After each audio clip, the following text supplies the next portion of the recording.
Hello, everyone. Welcome to Sahita's Mind Matter series webinar, and thank you for attending today. I will introduce myself again for those of us that are new to this series. My name is Kirti, and I will be the moderator for today's webinar.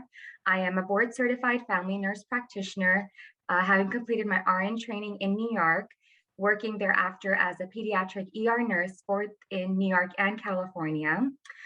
Thereafter, I decided to pursue further studies and completed my master's in family nurse practice in California, all while working in a tech company as a clinical research nurse, and then working in family medicine clinics catered to tech employees. Currently, I'm working at Stanford Healthcare, catering to the Medicare population, ages 65 and above.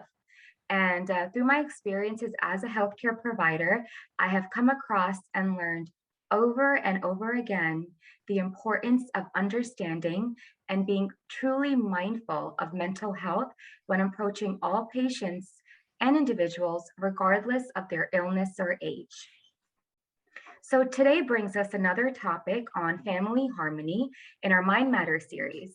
So we will be taking forward what we discussed last time with our family and focusing more on the spousal aspect, on spousal relationships. So Sahita is a nonprofit organization that has done seva through providing healthcare, education, and humanitarian relief to people in need. For the last 3 years, Sahita has been participating in mental and emotional health seminars. We want to open up the conversation and ensure that our community has resources and knows how to use them. Sahita is partnering with PCHS in this effort. We also wish to provide a safe space to talk and learn. Throughout today's session, we will speak both English and Punjabi. Feel free to ask questions on Facebook Live. We will be answering questions at the end of the session.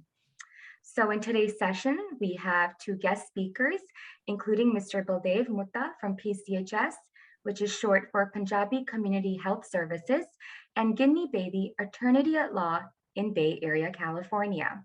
So let me first start off with introducing our key speakers.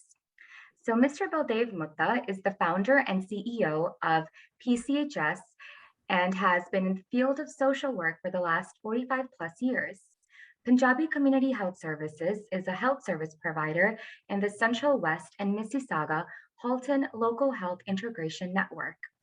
An empathetic social worker and a dependable CEO, Mr. Mutta is tenaciously working to raise awareness around the issues of substance abuse, mental health, gender inequality, and toxic masculinity, predominant within the community. He has worked for the last 28 years developing an integrated holistic model to provide accessible and culturally appropriate services to the community. He has received many community awards for his work on equity, community development, and organizational change. Our next speaker, Ginni Bedi, is a practicing attorney for the last 17 years in the Bay Area. She is specializing in multiple areas of law, including family and immigration. Ginni is associated with Sahita for many years. She was introduced to Sahita via Dr. Harkesh Sandhu, founder and CEO of Sahita. Ginni is very passionate about helping victims of domestic violence. She has gone out of her way to help and support them. So just before we start off this seminar, I will just try to tie off a little and give a brief overview on what we discussed last session. So last session, we touched upon the different family dynamics within our community, including joint family and setting core values, Desi immigrant parents raising Desi American or Canadian children outside their home country, as well as spousal relationships in relation to setting healthy boundaries. So in this session, we will take further our discussion of spousal relationships and touch upon legal aspects of spousal relationships. We feel that medical is essential, but legal is just as essential as well. So to start off, I will hand over the mic to Mr. Mutta. And Mr. Mutta, can you please go ahead and give us some information on spousal relationships and how the family system affects how women are treated within our society from your experience? ਕੀਰਤੀ ਜੀ, ਤੁਹਾਡਾ ਬਹੁਤ-ਬਹੁਤ ਧੰਨਵਾਦ। ਤੁਸੀਂ time ਦਿੱਤਾ ਮੈਨੂੰ ਆਪਣੇ views share ਕਰਨ ਦਾ। ਸੋ ਤਕਰੀਬਨ ਆਪਣੇ ਅਮਰੀਕਾ 'ਚ ਤੇ ਕੈਨੇਡਾ 'ਚ ਤਕਰੀਬਨ ਆਪਣੀ ਕਮਿਊਨਿਟੀ ਇੱਕੋ ਜਿਹੇ ਟਾਈਮ ਤੇ ਹੀ ਇੰਡੀਆ ਨੂੰ ਛੱਡ ਕੇ ਆਈ ਸੀ ਔਰ ਇੱਥੇ ਆਪਣੀ ਕਮਿਊਨਿਟੀਜ਼ ਮੈਚਿਓਰ ਹੋਈਆਂ। ਸੋ ਜੋ ਕੁਛ ਮੈਨੂੰ ਅਨੁਭਵ ਹੋਇਆ ਕੈਨੇਡਾ ਦੇ ਵਿੱਚ, ਉਹੀ ਤਕਰੀਬਨ ਮੈਨੂੰ ਪਤਾ ਲੱਗਦਾ ਰਹਿੰਦਾ ਵੀ ਅਮਰੀਕਾ ਦੇ ਵਿੱਚ ਵੀ ਉਸੇ ਤਰ੍ਹਾਂ ਹੀ ਆਪਣੀ ਕਮਿਊਨਿਟੀ ਦੇ ਵਿੱਚ ਪ੍ਰੋਬਲਮਸ ਆ। ਸੋ ਜਿਹੜੀ ਇੱਕ ਚੀਜ਼ ਜਿਹੜੀ ਮੇਰੇ ਦੇਖਣ ਦੇ ਵਿੱਚ ਆਈ ਆ, ਉਹ ਇਹ ਆ ਕਿ ਅਸੀਂ ਆਪਣੇ ਜਦੋਂ ਬੱਚਿਆਂ ਦੀ ਪਰਵਰਿਸ਼ ਕਰਦੇ ਹਾਂ, ਮੁੰਡਿਆਂ ਦੀ ਤੇ ਕੁੜੀਆਂ ਦੀ, ਉਹਦੇ ਵਿੱਚ ਸਾਡਾ ਡਿਫਰੈਂਸਿਸ ਆ। ਅਸੀਂ ਕਿਸ ਤਰੀਕੇ ਨਾਲ ਇੱਕ ਮੁੰਡੇ ਨੂੰ ਵੱਡਾ ਕਰਦੇ ਹਾਂ ਔਰ ਕਿਸ ਤਰੀਕੇ ਨਾਲ ਇੱਕ ਕੁੜੀ ਨੂੰ ਵੱਡਾ ਕਰਦੇ ਹਾਂ। ਸੋ ਇੱਕ ਤਾਂ ਉਹਦੇ ਡਿਫਰੈਂਸਿਸ ਕਰਕੇ, ਉਹ ਜਿਹੜੇ ਡਿਫਰੈਂਸਿਸ ਆ ਉਹ ਵੱਡੇ ਹੋ ਕੇ ਕਿਸੇ ਨਾ ਕਿਸੇ ਰੂਪ ਦੇ ਵਿੱਚ ਹਸਬੈਂਡ ਵਾਈਫ ਦੇ ਰਿਲੇਸ਼ਨਸ਼ਿਪ ਦੇ ਵਿੱਚ ਪ੍ਰੋਬਲਮ ਬਣਦੇ ਆ। ਜੇ ਆਪਾਂ ਬॉयਜ਼ ਨੂੰ, ਮੁੰਡਿਆਂ ਨੂੰ, ਆਪਣੇ ਬੇਟਿਆਂ ਨੂੰ ਅਸੀਂ ਰਿਸਪੌਂਸੀਬਲ ਐਡਲਟਸ ਨਹੀਂ ਬਣਾਵਾਂਗੇ, ਤਾਂ ਫਿਰ ਉਹ ਰਿਸਪੌਂਸੀਬਲ ਹਸਬੈਂਡਸ ਕਿਵੇਂ ਬਣ ਜਾਣਗੇ? ਉਹ ਬਣ ਹੀ ਨਹੀਂ ਸਕਦੇ। ਔਰ ਜੇ ਅਸੀਂ ਆਪਣੀਆਂ ਕੁੜੀਆਂ ਨੂੰ ਹਮੇਸ਼ਾ ਹੀ ਘਰ ਦੇ ਵਿੱਚ ਸਬਮਿਸਿਵ ਰੱਖਾਂਗੇ, ਤਾਂ ਉਹ ਵਿਆਹੁਤਾ ਜੀਵਨ ਦੇ ਵਿੱਚ ਆਪਣੇ ਹਸਬੈਂਡ ਦੇ ਨਾਲ ਡਿਸੀਜਨ ਮੇਕਰਸ ਕਿਵੇਂ ਬਣਨਗੀਆਂ ਇਕੁਐਲਿਟੀ ਦੇ ਬੇਸ ਤੇ। ਸੋ ਇੱਕ ਤਾਂ ਇਹ ਜਿਹੜੀਆਂ ਕੋਰ ਵੈਲਿਊਜ਼ ਜਿਹੜੀਆਂ ਆਪਣੀਆਂ ਬੱਚਿਆਂ ਦੀ ਪਰਵਰਿਸ਼ ਤੋਂ ਸ਼ੁਰੂ ਹੁੰਦੀਆਂ, ਇੱਕ ਤਾਂ ਆਪਾਂ ਨੂੰ ਇਹਦੇ ਉੱਤੇ ਥੋੜਾ ਜਿਹਾ ਧਿਆਨ ਰੱਖਣਾ ਚਾਹੀਦਾ ਪੇਰੈਂਟਸ ਨੂੰ, ਕਿ ਕੀ ਉਹ ਆਪਣੇ ਬॉयਜ਼ ਨੂੰ ਤੇ ਗਰਲਸ ਨੂੰ, ਉਹ ਉਹਨਾਂ ਦੀ ਜਿਹੜੀ ਟਰੀਟਮੈਂਟ ਆ ਉਹ ਕਿਤੇ ਇੰਨੀ ਜ਼ਿਆਦਾ ਡਿਫਰੈਂਟ ਤਾਂ ਨਹੀਂ ਗੀ ਕਿ ਉਹ ਵੱਡੇ ਹੋ ਕੇ ਜਦੋਂ ਉਹ ਮਤਲਬ ਕਿ ਐਡਲਟ ਲਾਈਫ ਦੇ ਵਿੱਚ ਪਹੁੰਚਣਗੇ ਤਾਂ ਉਹਨਾਂ ਨੂੰ ਆਪਣੇ ਵਿਆਹੁਤਾ ਜੀਵਨ ਦੇ ਵਿੱਚ ਮੁਸ਼ਕਲ ਆਊਗੀ। ਸੋ ਇੱਕ ਇਹੀ ਚੈਲੰਜਸ ਆਪਾਂ ਨੂੰ ਆ ਰਹੇ ਆ। ਸੈਕੰਡ ਚੀਜ਼ ਜਿਹੜਾ ਆਪਾਂ ਨੂੰ ਚੈਲੰਜ ਆ ਰਿਹਾ, ਉਹ ਇਹ ਆ ਕਿ ਅਸੀਂ ਕੈਨੇਡਾ ਤੇ ਅਮਰੀਕਾ ਦੇ ਵਿੱਚ ਆ ਜਾਂਦੇ ਆ, ਅਸੀਂ ਇੱਥੇ ਆਪਣਾ ਬਿਜ਼ਨਸ ਸੈੱਟ ਕਰ ਲੈਂਦੇ ਆ, ਕਰੀਅਰ ਬਣਾ ਲੈਂਦੇ ਆ, ਸਾਡੇ ਕੋਲੇ ਵਧੀਆ ਜੌਬ ਹੋ ਜਾਂਦੀ ਆ, ਅਸੀਂ ਸੈੱਟ ਹੋ ਜਾਂਦੇ ਆ। ਲੇਕਿਨ ਸਾਡੀਆਂ ਜਿਹੜੀਆਂ ਵੈਲਿਊਜ਼ ਆ, ਜਿਹੜੀਆਂ ਸਾਡੀਆਂ ਕਦਰਾਂ ਕੀਮਤਾਂ, ਉਹ ਅਸੀਂ ਹਜੇ ਵੀ ਆਪਣੀਆਂ ਬੈਕ ਹੋਮ ਵਾਲੀਆਂ ਪਕੜ ਕੇ ਰੱਖਦੇ ਆ, ਰਾਈਟ? ਸੋ ਉਹਦੇ ਵਿੱਚ ਜਿਹੜੀਆਂ ਚੀਜ਼ਾਂ ਅਸੀਂ ਪਕੜ ਕੇ ਰੱਖਦੇ ਆ, ਉਹਦੇ ਵਿੱਚ ਸਾਡੇ 'ਚ ਸਾਡਾ ਕਾਸਟ ਸਿਸਟਮ ਆ ਜਾਂਦਾ, ਸਾਡੀ ਡੌਰੀ ਸਿਸਟਮ ਆ ਜਾਂਦਾ। ਸਾਨੂੰ ਇਹ ਲੱਗਦਾ ਵੀ ਜਿਹੜੇ ਕੁੜੀ ਵਾਲੇ ਆ ਉਹ ਇੱਕ ਦਰਜਾ ਨੀਵੇਂ ਹੁੰਦੇ ਆ ਮੁੰਡਿਆਂ ਨਾਲੋਂ, ਤੇ ਸਾਡੇ ਜਿਹੜਾ ਪ੍ਰਾਹੁਣੇ ਦੀ ਜ਼ਿਆਦਾ ਰਿਸਪੈਕਟ ਹੋਣੀ ਚਾਹੀਦੀ ਆ, ਕਿਉਂਕਿ ਕਲਚਰਲੀ ਤੇ ਟ੍ਰੈਡੀਸ਼ਨਲੀ ਪ੍ਰਾਹੁਣੇ ਦੀ ਰਿਸਪੈਕਟ ਹੁੰਦੀ ਸੀ। ਸੋ ਇਹ ਜਿਹੜੇ ਇਹੋ ਜਿਹੀਆਂ ਜਿਹੜੀਆਂ ਇਹ ਵੈਲਿਊਜ਼ ਦੇ ਨਾਲ ਜਦੋਂ ਆਪਾਂ ਅੱਜ ਦੇ ਸੁਸਾਇਟੀ ਦੇ ਵਿੱਚ ਦੇਖਦੇ ਆ, ਤਾਂ ਜਿਹੜੀਆਂ ਆਪਣੀਆਂ ਕੁੜੀਆਂ ਜਿਹੜੀਆਂ ਇੱਥੇ ਯੂਨੀਵਰਸਿਟੀ 'ਚ ਪੜ੍ਹਦੀਆਂ, ਜਿਹੜੀਆਂ ਇੱਥੇ ਮੈਚਿਓਰ ਹੁੰਦੀਆਂ ਔਰ ਉਹ ਆਪਣਾ ਜੀਵਨ ਸਾਥੀ ਢੂੰਡਦੀਆਂ, ਉਹਨਾਂ ਨੂੰ ਕਈ ਵਾਰੀ ਐਡਜਸਟ ਕਰਨਾ ਬੜਾ ਮੁਸ਼ਕਲ ਹੋ ਜਾਂਦਾ ਕਿ ਸਮਹਾਓ ਅਸੀਂ ਇੱਕ ਸੈਕੰਡ ਗ੍ਰੇਡ ਕਮਿਊਨਿਟੀ ਦੇ ਵਿੱਚ ਦੀ ਤਰਫ ਤੋਂ ਅਸੀਂ ਦੇਖਦੇ ਹਾਂ। ਖਾਸ ਕਰਕੇ ਜਦੋਂ ਡੌਰੀ ਦਾ ਆਉਂਦਾ, ਉਦੋਂ ਮੈਨੂੰ ਤਕਰੀਬਨ ਇਹ ਐਕਸਪੀਰੀਅੰਸ ਆ ਕਿ ਤਕਰੀਬਨ ਇੱਕ ਵੀ ਮੈਨੂੰ ਕੁੜੀ ਨਹੀਂ ਮਿਲੀ ਕੈਨੇਡਾ 'ਚ ਜਿਹੜੀ ਕਹਿੰਦੀ ਹੋਵੇ ਵੀ ਯਾਰ Dory is a good thing. ਸੋ ਇਹਦਾ ਮਤਲਬ ਹੈਗਾ ਕਿ ਕੁੜੀਆਂ ਇਸ ਚੀਜ਼ ਦੀ ਆਪੋਜੀਸ਼ਨ ਕਰਦੀਆਂ, ਪਰ ਕਈ ਵਾਰੀ ਉਹ ਵਿਚਾਰੀਆਂ ਕੁਝ ਕਰ ਨਹੀਂ ਸਕਦੀਆਂ, ਕਿਉਂਕਿ ਜਿਹੜੇ ਪੇਰੈਂਟਸ ਆ ਉਹ ਕਹਿੰਦੇ ਆ ਨਹੀਂ ਕੁੜੀਏ, ਇਹ ਤਾਂ ਆਪਣੇ ਸਦੀਆਂ ਤੋਂ ਚੱਲਦਾ ਆਇਆ, ਇਹ ਅਸੀਂ ਦੇਣਾ ਹੀ ਦੇਣਾ, this is something that we can do. So ਉਹਦੇ ਨਾਲ ਫਿਰ ਜਦੋਂ ਕੁੜੀ ਵਿਆਹ ਹੋ ਜਾਂਦਾ, ਵਿਆਹ ਹੋ ਕੇ ਉਹ ਆਪਣੇ ਇਨ-ਲਾਜ਼ ਦੇ ਘਰ ਚਲੇ ਜਾਂਦੀ ਆ, ਉਸ ਦੀ ਐਕਸੈਪਟੈਂਸ ਕਿਵੇਂ ਹੁੰਦੀ ਆ, ਇਹ ਇੱਕ ਬੜਾ ਵੱਡਾ ਪ੍ਰੋਬਲਮੈਟਿਕ ਆ, ਕਿਉਂਕਿ ਉਹ ਨਿਊ ਫੈਮਿਲੀ ਮੈਂਬਰ ਆ, ਉਹਨੇ ਜਾ ਕੇ ਉੱਥੇ ਐਡਜਸਟ ਹੋਣਾ। ਹੁਣ ਉਹਦੀ ਐਡਜਸਟਮੈਂਟ ਜਿਹੜੀ ਆ ਉਹ ਫੈਮਿਲੀ ਨੇ ਡਿਪੈਂਡ ਕਰਦਾ ਕਿ ਫੈਮਿਲੀ ਉਹਨੂੰ ਕਿੰਨਾ ਕੁ ਵੈਲਕਮ ਕਰਦੀ ਆ। ਤੋ ਅਗਰ ਉਹਦੀ ਵੈਲਕਮ ਦੇ ਉੱਤੇ ਸਰਟਨ ਰਿਸਟ੍ਰਿਕਸ਼ਨਸ ਲੱਗ ਜਾਣ ਕਿ ਤੁਸੀਂ ਬਾਹਰ ਨਹੀਂ ਜਾ ਸਕਦੇ ਦੋਨੋਂ ਜਣੇ, ਤੁਸੀਂ ਸਾਨੂੰ ਪੁੱਛ ਕੇ ਜਾਣਾ, ਤੁਸੀਂ ਸਾਨੂੰ ਦੱਸ ਕੇ ਜਾਣਾ, ਤੁਸੀਂ ਆ ਨਹੀਂ ਕਰ ਸਕਦੇ, ਤੁਸੀਂ ਉਹ ਨਹੀਂ ਕਰ ਸਕਦੇ, ਤੁਸੀਂ ਫਲਾਣੇ ਜਗ੍ਹਾ ਤੇ ਜਾ ਕੇ ਤੁਸੀਂ ਮੱਥਾ ਨਹੀਂ ਟੇਕ ਸਕਦੇ, ਤੁਸੀਂ ਇਸ ਨੂੰ ਮੱਥਾ ਟੇਕਣਾ, ਉਹ ਜਿਹੜੀਆਂ ਸਾਰੀਆਂ ਰਿਸਟ੍ਰਿਕਸ਼ਨਸ ਲੱਗਣੀਆਂ ਸ਼ੁਰੂ ਹੋ ਜਾਂਦੀਆਂ, ਜਿਹੜੀਆਂ ਕਿ ਪਹਿਲਾਂ ਇੱਕ ਕੁੜੀ ਦੀ ਜਦੋਂ ਆਪਣੇ ਪੇਰੈਂਟਸ ਦੇ ਘਰ ਸੀ ਉਦੋਂ ਉਹਦੇ ਕੋਲੇ ਕੋਈ ਰਿਸਟ੍ਰਿਕਸ਼ਨ ਨਹੀਂ ਸੀ, ਉਹ ਜਦੋਂ ਮਰਜ਼ੀ ਜਾਂਦੀ ਸੀ, ਜਦੋਂ ਮਰਜ਼ੀ ਆਉਂਦੀ ਸੀ, ਤੇ ਉਹ ਇਨ-ਲਾਸ ਦੇ ਚਲੇਗੀ, ਆਲ ਆਫ ਏ ਸਡਨ ਉੱਥੇ ਇੱਕ ਕਿਸਮ ਦੀ ਟੋਟਲੀ ਡਿਫਰੈਂਟ ਲਾਈਫ ਸਟਾਈਲ ਹੋਣ ਕਰਕੇ ਹੁਣ ਰਿਸਟ੍ਰਿਕਸ਼ਨਸ ਲੱਗੀਆਂ, ਤੇ ਉਦੋਂ ਇਹ ਜਿਹੜੀ ਕੌਨਫਲਿਕਟ ਆ ਉਹ ਇਮੀਡੀਏਟ ਖੜੀ ਹੋ ਜਾਂਦੀ ਆ ਵੀ ਹੁਣ ਉਸ ਕੌਨਫਲਿਕਟ ਨੂੰ ਨੈਗੋਸ਼ੀਏਟ ਕੌਣ ਕਰੂਗਾ? ਕੀ ਉਹ ਖੁਦ ਨੈਗੋਸ਼ੀਏਟ ਕਰੇ ਤਾਂ ਫਿਰ ਉਹਨੂੰ ਕਹਿੰਦੇ ਆ ਲੈ ਤਾਂ ਬੋਲਦੀ ਬਹੁਤ ਆ ਕੁੜੀ। ਕੀ ਉਹ ਆਪਣੇ ਹਸਬੈਂਡ ਨੂੰ ਕਵੇ ਵੀ ਮਤਲਬ ਕਿ ਵੀ why am I being questioned every time that I step out of the house, ਕਿ ਉਹ ਕੁਐਸਚਨ ਕਰੇ? ਅੱਛਾ, ਜੇ ਉਹ ਡਰਦਾ ਆਪਣੇ ਪੇਰੈਂਟਸ ਤੋਂ ਕੁਝ ਨਹੀਂ ਬੋਲਦਾ ਤਾਂ ਫਿਰ ਉਹ ਕਾਈਂਡ ਆਫ ਨੂੰ ਸੈਂਡਵਿਚ ਬਣਦਾ। ਇੱਕ ਪਾਸੇ ਉਹਦੀ ਵਾਈਫ ਕਹਿੰਦੀ ਆ ਵੀ look this is unreasonable that I have to tell everything this time. ਉਧਰੋਂ ਉਹ ਕਹਿੰਦਾ ਵੀ ਕੋਈ ਨਹੀਂ, ਤੂੰ ਥੋੜਾ ਜਿਹਾ ਟੈਂਪਰੇਰੀ ਆ, ਇਹ ਐਡਜਸਟ ਹੋ ਜਾਏਗੀ, ਡੋਂਟ ਵਰੀ ਅਬਾਊਟ ਇਟ। ਉਹ ਕਹਿੰਦੀ ਨਹੀਂ ਮੈਂ ਨਹੀਂ ਹੋਣਾ। ਸੋ ਨਾਓ there is 3 parties in one house. There are the in-laws, there is the husband, and there is the daughter-in-law. ਹੁਣ ਜਿਹੜਾ ਇਹ ਟ੍ਰਾਇੰਗਲ ਕਿਸੇ ਵੀ ਸਾਨੂੰ ਸਿਖਾਇਆ ਜਾਂਦਾ ਮੈਰਿਜ ਕਾਉਂਸਲਿੰਗ 'ਚ ਕਿ ਕਿਸੇ ਵੀ ਘਰ ਦੇ ਵਿੱਚ ਜਦੋਂ ਟ੍ਰਾਇੰਗਲ ਬਣਦਾ ਉਦੋਂ ਪ੍ਰੋਬਲਮਸ ਜਾਣੀ ਬਹੁਤ ਜ਼ਿਆਦਾ ਵਧਣ ਦੇ ਚਾਂਸਸ ਹੁੰਦੇ ਆ, ਕਿਉਂਕਿ ਟ੍ਰਾਇੰਗਲ ਦੇ ਵਿੱਚ there will be an alignment of 2 people against one. ਉਹ ਚਾਹੇ ਹਸਬੈਂਡ ਵਾਈਫ ਦੀ ਅਗੇਂਸਟ ਪੇਰੈਂਟਸ ਹੋ ਜੇ, ਚਾਹੇ ਪੇਰੈਂਟਸ ਦੀ ਤੇ ਸਨ ਦੀ ਅਗੇਂਸਟ ਦਾ ਡਾਟਰ ਇਨ ਲਾ ਹੋ ਜੇ। ਸੋ ਐਨੀ ਵਨ ਜਦੋਂ ਤੁਸੀਂ ਇਹ ਟ੍ਰਾਇੰਗਲ ਬਣ ਜਾਂਦਾ ਘਰ ਦੇ ਵਿੱਚ ਤੇ ਉਦੋਂ ਪ੍ਰੋਬਲਮਸ ਜਨਰੇਟ ਹੋਣਗੀਆਂ। ਸੋ ਇਹ ਆਪਣੇ ਕਾਮਨ ਆ, ਟ੍ਰਾਇੰਗਲਸ ਬਣਦੇ ਆ ਆਪਣੇ, and that creates two which brings me to the general ਮਤਲਬ ਕਿ ਕੁਐਸਚਨਸ ਕਿ ਜਿਹੜੀ ਜਿਸ ਹਿਸਾਬ ਨਾਲ ਆਪਣੇ ਇਸ਼ੂਜ਼ ਆਉਂਦੇ ਆ ਉਹਦੇ 'ਚ ਜਿਹਨੂੰ ਆਪਾਂ ਕਹਿ ਸਕਦੇ ਆ ਮਾਡਰਨ ਡੇ 'ਚ ਕਿ ਇੱਕ ਹਸਬੈਂਡ ਵਾਈਫ ਦੇ ਸੇਕਰਡ ਰਿਲੇਸ਼ਨਸ਼ਿਪ ਦੇ ਵਿੱਚ ਇੰਟਰਫੀਰੈਂਸ ਕਿਹਦੀ ਆ।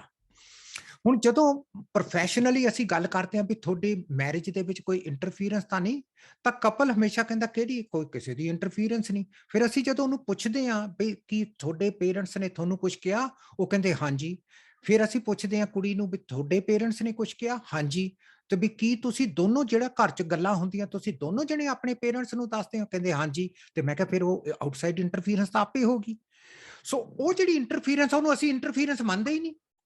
ਉਹ ਤਾਂ ਕਹਿੰਦੇ ਸਾਡੇ ਪੇਰੈਂਟਸ ਆ, ਉਹ ਕਿੱਥੇ ਇੰਟਰਫੀਰੈਂਸ ਆ।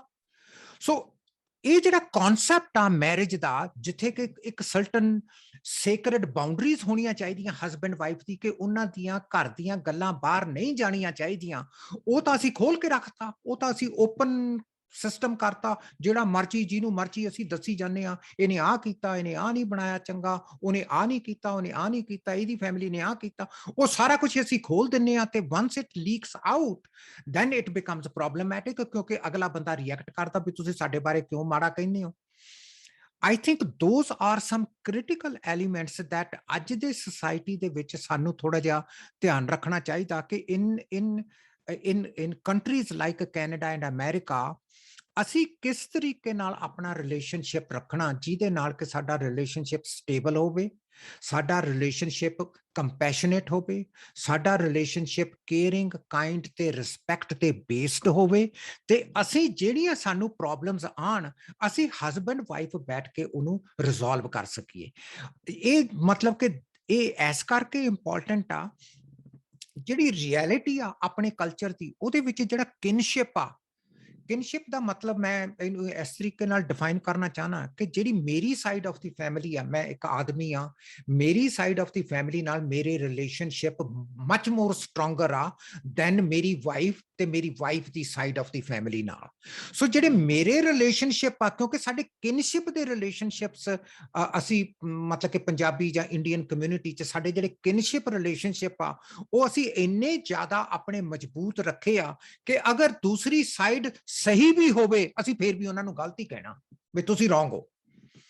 ਉਹ ਜਿਹੜੀ ਕਿਨਸ਼ਿਪ ਦੇ ਰਿਲੇਸ਼ਨਸ਼ਿਪ ਆ ਉਹਨੂੰ ਆਪਾਂ ਮਾਡਰਨ ਸੋਸਾਇਟੀ ਦੇ ਵਿੱਚ ਜਦੋਂ ਲੈ ਕੇ ਜਾਂਦੇ ਆ ਕਿਸੇ ਵੀ ਮਤਲਬ ਕਿ ਪ੍ਰੋਫੈਸ਼ਨਲ ਕੋਲੇ, ਚਾਹੇ ਉਹ ਵਕੀਲ ਹੋਵੇ, ਚਾਹੇ ਉਹ ਚਾਰਟਰਡ ਅਕਾਊਂਟੈਂਟ ਹੋਵੇ, ਚਾਹੇ ਉਹ ਕੋਈ ਹੋਰ ਮਤਲਬ ਕਿ ਪ੍ਰੋਫੈਸ਼ਨਲ ਹੋਵੇ, ਡਾਕਟਰ ਹੋਵੇ, ਤੇ ਉਹ ਕਿਨਸ਼ਿਪ ਨੂੰ ਉਹ ਕਹਿੰਦਾ ਵੀ ਤੁਸੀਂ ਇਹਨੂੰ ਪਾਸੇ ਰੱਖੋ, ਤੁਸੀਂ ਆਪਣੀ ਗੱਲ ਮੈਨੂੰ ਦੱਸੋ। ਤੇ ਅਸੀਂ ਐਸੇ ਵੀ ਕਰਕੇ ਗੱਲ ਕਰਦੇ ਆ ਤੇ ਜਿਹੜੇ ਇੱਥੋਂ ਦੇ ਪ੍ਰੋਫੈਸ਼ਨਲ ਉਹ ਕਹਿੰਦੇ ਆ ਵੀ that's fine, I understand you come from a joint family, ਪਰ ਤੁਹਾਡੇ ਨਾਲ ਕੀ ਹੋਇਆ, ਕਿਉਂਕਿ that's what the law will look at, that's what the financial system will look at, that's where ਹੋਰ ਜਿਹੜੇ ਵੀ ਕੋਈ ਸਿਸਟਮ ਆ ਮਾਡਰਨ ਸੋਸਾਇਟੀ ਦੇ, ਉਹ ਉਸ ਨੂੰ ਉਸ ਤਰੀਕੇ ਨਾਲ ਡਿਫਾਈਨ ਕਰਦੇ ਆ। ਉਹਦੇ 'ਚ ਮੇਰਾ ਖਿਆਲ 'ਚ ਸਾਨੂੰ ਬਹੁਤ ਜ਼ਿਆਦਾ ਡਿਫੀਕਲਟੀ ਆਉਂਦੀ ਹੈ, ਕਿਉਂਕਿ ਅਸੀਂ ਆਪਣੀ ਕਿਨਸ਼ਿਪ ਸਿਸਟਮ ਨਹੀਂ ਛੱਡਣਾ ਚਾਹੁੰਦੇ।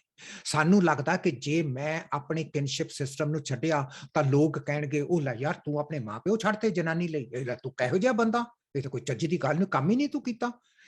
That is where the problem comes ਕਿ ਅਸੀਂ ਸੋ ਸਟਕ ਆ ਆਪਣੇ ਰਿਚੁਅਲਿਸਟਿਕ ਤੇ ਟ੍ਰੈਡੀਸ਼ਨਲ ਸੋਸਾਇਟੀ ਦੇ ਵਿੱਚ ਕਿ ਸਾਨੂੰ ਪਤਾ ਵੀ ਆ ਕਿ ਅਗਲਾ ਬੰਦਾ ਗਲਤ ਆ, ਅਸੀਂ ਫੇਰ ਵੀ ਉਹਨੂੰ ਗਲਤ ਨਹੀਂ ਕਹਿ ਸਕਦੇ, ਕਿਉਂਕਿ ਸਾਨੂੰ ਕਿਨਸ਼ਿਪ ਮਜਬੂਰ ਕਰਦਾ ਕਿ ਅਸੀਂ ਉਸ ਨੂੰ ਮਜ਼ਬੂਤ ਰੱਖੀਏ।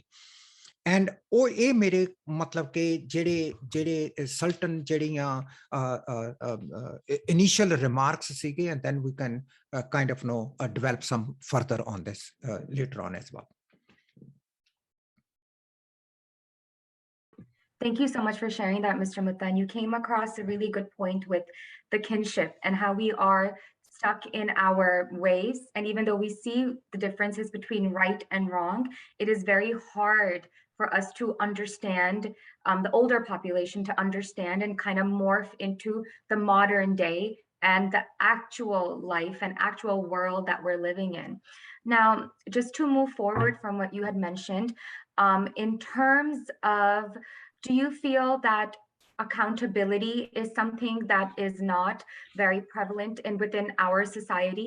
And there's a difference in terms of what accountability means for a daughter, what accountability means for a son. For example, if they make a mistake for something they've done wrong and they realize that it needs to be addressed, and they are ready to get the appropriate help, do you feel that because of society, there is a difference on how a male or female will go about and approach that, or if there's any hindrances along the way? ਬੇਟੇ ਆਪਣੇ culture ਦੇ ਵਿੱਚ ਕੌਨਫਲਿਕਟ resolution model ਨਹੀਂਗਾ।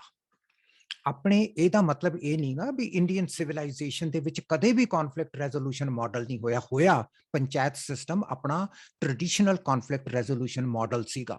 ਲੇਕਿਨ Canada ਔਰ American society ਦੇ ਵਿੱਚ ਅਸੀਂ ਜਦੋਂ ਇੱਥੇ ਮਾਈਗ੍ਰੇਟ ਹੋਏ, ਅਸੀਂ ਆਪਣੀ ਕਮਿਊਨਿਟੀ ਦੇ ਵਿੱਚ ਉਹ ਜਿਹੜਾ ਟ੍ਰੈਡੀਸ਼ਨਲ ਕੌਨਫਲਿਕਟ ਰੈਜ਼ੋਲੂਸ਼ਨ ਮਾਡਲ ਸੀ, ਉਹਨੂੰ ਅਸੀਂ ਕਾਇਮ ਨਹੀਂ ਕਰ ਸਕੇ। ਸੋ ਹੁਣ ਸਾਡੇ ਕੋਲੇ ਕੋਈ ਨਵਾਂ ਮਾਡਲ ਨੂੰ ਅਸੀਂ ਅਪਲਾਈ ਨਹੀਂ ਕਰਦੇ। ਜਦੋਂ ਆਪਾਂ ਕਿਸੇ ਹਸਬੈਂਡ ਵਾਈਫ ਨੂੰ ਕਹਿੰਦੇ ਆ ਵੀ ਤੁਹਾਡੀ ਫਾਈਟ ਹੁੰਦੀ ਆ, ਯਾਰ ਤੁਸੀਂ ਨਾ ਲੜੋ, ਇਹ ਨਾ ਹੋਵੇ ਤੁਹਾਡਾ ਡਿਵੋਰਸ ਤੱਕ ਗੱਲ ਪਹੁੰਚੇ, ਪਲੀਜ਼ ਤੁਸੀਂ ਮੈਰਿਜ ਕਾਉਂਸਲਿੰਗ ਕਰਾ ਲਓ ਜਾਂ ਤੁਸੀਂ ਕੋਈ ਕੰਸਲਟ ਕਰ ਲਓ ਕਿਸੇ ਸਿਆਣੇ ਕੋਲੇ, ਜਸਟ ਗੋ ਦੇਅਰ। ਤੇ ਉਦੋਂ ਇਮੀਡੀਏਟਲੀ ਇੱਕ ਡਿਫੈਂਸ ਸ਼ੁਰੂ ਹੋ ਜਾਂਦੀ ਆ ਦੋਨੋਂ ਸਾਈਡਾਂ ਤੇ ਕਿ ਅਸੀਂ ਆਪੇ ਸੋਲਵ ਕਰ ਲਾਂਗੇ, ਅਸੀਂ ਆਪਣੀ ਗੱਲ ਕਿਸੇ ਨੂੰ ਨਹੀਂ ਦੱਸਣੀ।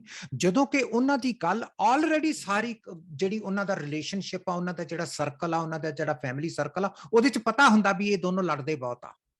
ਕੁੜੀ ਵਾਲਿਆਂ ਨੂੰ ਵੀ ਪਤਾ ਵੀ ਸਾਡਾ ਮਤਲਬ ਕਿ ਲੜਦੇ ਬਹੁਤ ਆ ਸਾਡੇ ਘਰ ਵਾਲੇ, ਉਧਰੋਂ ਮੁੰਡੇ ਵਾਲਿਆਂ ਨੂੰ ਵੀ ਪਤਾ ਵੀ ਸਾਡੇ ਘਰ ਦੇ ਲੜਦੇ ਬਹੁਤ ਆ।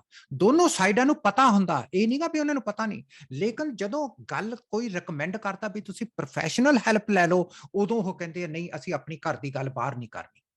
ਸੋ ਇਹਦਾ ਮਤਲਬ ਹੈਗਾ ਕਿ ਸਾਡੇ ਕੋਲੇ ਇੱਕ ਤਾਂ ਮਾਡਲ ਹੈ ਨਹੀਂਗਾ ਕੋਈ, ਇੱਕ ਅਸੀਂ ਪ੍ਰੋਫੈਸ਼ਨਲ ਹੈਲਪ ਨਹੀਂ ਲੈਣਾ ਚਾਹੁੰਦੇ, ਤੇ ਥਰਡ ਜਿਹੜੀ ਡਿਫਿਕਲਟ ਪਾਰਟ ਆ ਉਹ ਇਹ ਆ ਕਿ ਅਸੀਂ ਸੋਚਦੇ ਆ, ਸਾਡਾ ਇੱਕ ਮਾਡਲ ਸਾਡੇ ਦਿਮਾਗ ਦੇ ਵਿੱਚ ਆ, ਬੋਥ ਇਨ ਕੈਨੇਡਾ ਐਂਡ ਅਮਰੀਕਾ 'ਚ, ਕਿ ਗੱਲਬਾਤ ਨਾਲ ਅਸੀਂ ਮੁਸ਼ਕਲ ਦਾ ਹੱਲ ਲੱਭ ਲਾਂਗੇ।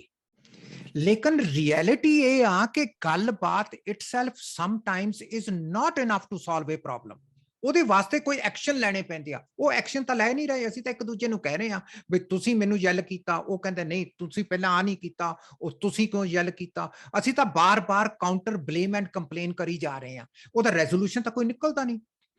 ਸੋ ਉਸ ਸੈਂਸ ਦੇ ਵਿੱਚ ਇਹਨਾਂ ਨੇ ਐਬਸੈਂਸ ਆਫ ਇਹ ਦੋ ਚੀਜ਼ਾਂ, ਇੱਕ ਤਾਂ ਮਾਡਲ ਹੈ ਨਹੀਂਗਾ, ਤੇ ਇੱਕ ਅਸੀਂ ਸੋਚਦੇ ਆ ਕਿ ਗੱਲਾਂ ਬਾਤਾਂ ਨਾਲ ਅਸੀਂ ਆਪੇ ਸੋਲਵ ਕਰ ਲਾਂਗੇ, ਅਸੀਂ ਤਾਂ ਸਿਆਣੇ ਆ, ਪੜ੍ਹੇ ਲਿਖੇ ਆ, ਅਸੀਂ ਕੰਮ ਕਰਦੇ ਆ, ਵੀ ਆਰ ਪ੍ਰੋਫੈਸ਼ਨਲਸ, ਅਸੀਂ ਮਤਲਬ ਕਿ ਵੀ ਆਰ ਬੋਥ ਐਜੂਕੇਟਡ। ਇਹ ਪ੍ਰੋਫੈਸ਼ਨਲਸ ਕਰਨਗੇ ਕੀ ਸਾਨੂੰ, ਇਹ ਕੀ ਦੱਸਣਗੇ ਸਾਨੂੰ।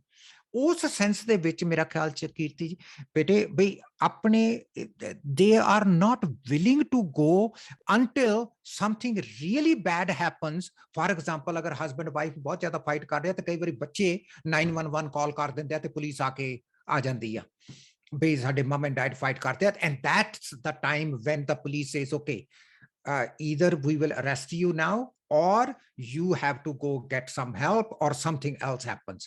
So ਸਾਡੇ ਕੈਨੇਡਾ 'ਚ ਤਾਂ ਆਏ ਹੁੰਦਾ ਵੇ, somebody calls, even ਕਈ ਵਾਰੀ neighbors call ਕਰ ਦਿੰਦੇ ਆ ਅਗਰ ਤੁਸੀਂ ਅਪਾਰਟਮੈਂਟ 'ਚੋਂ, ਜਾਂ ਕਈ ਵਾਰੀ ਬੱਚੇ ਕਾਲ ਕਰ ਦਿੰਦੇ, even we have a case where a 7-year-old dialed 911, my mom and dad is fighting. The police responded immediately, and yes, ਉਹ ਪੁਲਿਸ ਆਫੀਸਰਸ ਨੇ ਆ ਕੇ ਜਦੋਂ ਸੁਣਿਆ, they were actually fighting inside, ਬਾਹਰ ਤੱਕ ਆਵਾਜ਼ ਆ ਰਹੀ ਸੀ।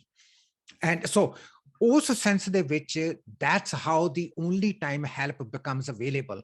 Otherwise ਤਾਂ ਜਦ ਤੱਕ ਕੋਈ serious incident ਨਹੀਂ ਹੁੰਦੀ, ਕੋਈ ਮਤਲਬ ਕਿ ਜਾਨੀ ਫਿਜ਼ੀਕਲ ਅਬਿਊਜ਼ ਤੱਕ ਨਹੀਂ ਪਹੁੰਚਦਾ, ਕੋਈ ਸੀਰੀਅਸ ਨਹੀਂ ਐਫਰਟ ਹੁੰਦੀ, ਉਦੋਂ ਤੱਕ ਆਪਣੇ ਹੈਲਪ ਲੈਣਾ ਠੀਕ ਨਹੀਂ ਸਮਝਿਆ ਜਾਂਦਾ, for whatever reason. And it's very problematic that we always get at our Punjabi community health services calls related to domestic violence after the police has intervened, not before the police has intervened. Very rarely I get marriage counseling calls prior to, we are fighting, we need some help. Very rarely. So you mentioned in something that we have to raise responsible children to raise responsible adults that can take accountability for their actions as opposed to playing the blame game, right? So I wanted to ask you, and if you can help and tell our viewers, how can we set those boundaries and then also respect those boundaries, such as raising our children to respect both man, woman, and respect each other as a human being, so that moving forward, let's just say that a relationship doesn't work out, it's not something that is a pointing game, as opposed to understanding this was my shortcoming, this was that person's shortcoming, and this is the course that we will decide to take in life. So in simple words, understanding that a situation or a big event in their life, such as divorce, should not necessarily be a stigma, but something that can happen. But at the same time, how do you navigate that within our society? What do you have to say? ਉਹਦਾ ਬੜਾ simple ਆ, ਮਤਲਬ ਕਿ we have seen some positive changes in men. ਮਤਲਬ ਕਿ for example, children learn by role modeling as well. So whatever you imitate at home, the children will pick up very quickly. ਅਗਰ husband ਆਪਣੀ wife ਨੂੰ ਆਪ ਨਾਲ ਨਹੀਂ ਬੁਲਾਉਂਦਾ, ਵੀ ਮਤਲਬ ਕਿ ਰਿਸਪੈਕਟ ਨਾਲ ਨਹੀਂ ਬੋਲਦਾ, the children learn very quickly that when mom calls dad, she says, ਆਪ ਚਾय ਪੀएंगे? ਤੇ ਜਦੋਂ ਉਹਨੂੰ ਕੁਝ ਕਹਿਣਾ, ਉਹਨੇ ਕਹਾ ਚਾਹ ਬਣਾਵਾਂ, ਸੋ ਆਪ ਦਾ ਵਰਡ ਐਬਸੈਂਟ ਆ. So the children are very smart at a very young age. They know that there is something not equal in the relationship. One person is speaking to the other person like this, and the other person is speaking to the other person like this. ਇਹ ਬਹੁਤ important ਆ, ਆਦਮੀਆਂ ਵਾਸਤੇ ਮੈਂ ਖਾਸ ਕਰਕੇ request ਕਰਦਾ, ਅਗਰ ਤੁਸੀਂ ਚਾਹੁੰਦੇ ਹੋ ਕਿ ਤੁਹਾਡਾ ਬੇਟਾ ਆਪਣੀ ਐਡਲਟਹੁੱਡ 'ਚ ਆਪਣੀ ਵਾਈਫ ਨੂੰ ਰਿਸਪੈਕਟ ਦੇਵੇ, ਤੁਸੀਂ ਆਪਣੀ ਵਾਈਫ ਨੂੰ ਪਹਿਲਾਂ ਰਿਸਪੈਕਟ ਦੇਣੀ ਘਰ 'ਚ ਸ਼ੁਰੂ ਕਰੋ. If you are not able to say ਆਪ, ਹਾਂਜੀ, please to your wife, your child is, your son is going to get the message ਕਿ okay, I can get away with it. ਬਈ ਮੈਨੂੰ ਵੀ ਕੋਈ ਲੋੜ ਨਹੀਂ, ਮੈਂ ਵੀ ਆਪਣੀ ਮਦਰ ਤੇ ਰੋਬ ਮਾਰ ਸਕਦਾ, ਸਿਸਟਰ ਤੇ ਰੋਬ ਮਾਰ ਸਕਦਾ, ਫਿਰ ਵੱਡਾ ਹੋ ਕੇ ਮੈਂ ਆਪਣੀ ਗਰਲਫ੍ਰੈਂਡ ਤੇ ਰੋਬ ਮਾਰੂੰਗਾ, ਫਿਰ ਉਦੋਂ ਬਾਅਦ ਫਿਰ ਮੈਂ ਫਲਾਣੇ ਤੇ ਰੋਬ ਮਾਰੂੰਗਾ. And I think that is what we need to be really really careful ਕਿ ਸਾਡੀ ਜਿਹੜੀ ਰੋਲ ਮਾਡਲਿੰਗ ਆ ਸਾਡੀ ਸੋਸਾਇਟੀ ਦੇ ਵਿੱਚ ਉਹ ਕਿਵੇਂ ਆ. ਸਾਡੀਆਂ women are absent from religious institutions. ਉਹ ਪਾਵਰਫੁਲ ਪੋਜੀਸ਼ਨ 'ਚ ਨਹੀਂ ਗਿਆ, presidents, secretaries, teachers of religious institutions, ਉੱਥੇ women are absent. ਸਾਡੀਆਂ ਕਲਚਰਲ ਆਰਗੇਨਾਈਜੇਸ਼ਨ ਉੱਥੇ dominated by male. There may be some dance committee where a woman may be the chairperson, but otherwise in terms of the president, the vice president, the secretary, the women are absent. In terms of any other aspect, the women are absent. So the role modeling cultural context ਦੇ ਵਿੱਚ ਆਪਣੀ absent ਆ. ਤੇ ਜਿਹੜੇ ਆਪਣੇ ਬੱਚੇ ਆ, ਖਾਸ ਕਰਕੇ ਜਿਹੜੇ boys ਆ, ਉਹਨਾਂ ਨੂੰ ਲੱਗਦਾ ਨਹੀਂ ਬਈ ਸਾਡੀਆਂ ਸਿਸਟਰਸ, ਸਾਡੀਆਂ ਮਦਰਸ ਉਸ ਲੈਵਲ ਦੀ ਕੈਪੈਸਿਟੀ ਤੇ ਆ ਜਿੰਨੇ ਲੈਵਲ ਤੇ ਮੈਂ ਜਾਂ ਮੇਰਾ ਫਾਦਰ ਤੇ ਜਾਂ ਮੇਰੇ ਬ੍ਰਦਰਸ ਆ। ਐਂਡ ਆ ਜਿਹੜੀ ਸਾਡੀ ਕਮਿਊਨਿਟੀ ਦੇ ਵਿੱਚ ਜਿਹੜੀ ਰੋਲ ਮਾਡਲਿੰਗ ਬੈਲੈਂਸ ਨਹੀਂ ਅਸੀਂ ਕਰ ਸਕੇ, ਇਹਦਾ ਅਸੀਂ ਬਹੁਤ ਜ਼ਿਆਦਾ ਪ੍ਰੋਬਲਮ ਆਪਣੇ ਕੁੜੀਆਂ ਦੇ ਵਿੱਚ ਤੇ ਮੁੰਡਿਆਂ ਦੇ ਵਿੱਚ ਦੇਖਣ ਨੂੰ ਮਿਲਦੀ ਆ, whereby we are creating this disconnect of respect between boys and girls. So boys are treated differently, girls are treated differently, and they learn differently. And I think it's about time that we really look at कि girls ਇਸ country 'ਚ ਖਾਸ ਕਰਕੇ ਅਸੀਂ ਆਪਣਾ ਉਹ ਤਾਂ country ਛੱਡਿਆ ਆ, ਹੁਣ ਆਪਾਂ ਨੂੰ ਇਹ ਨਵਾਂ ਕੰਟਰੀ ਆ, ਇਹਦੇ ਵਿੱਚ ਕੀ can we treat our women with dignity and the respect that they should be allotted.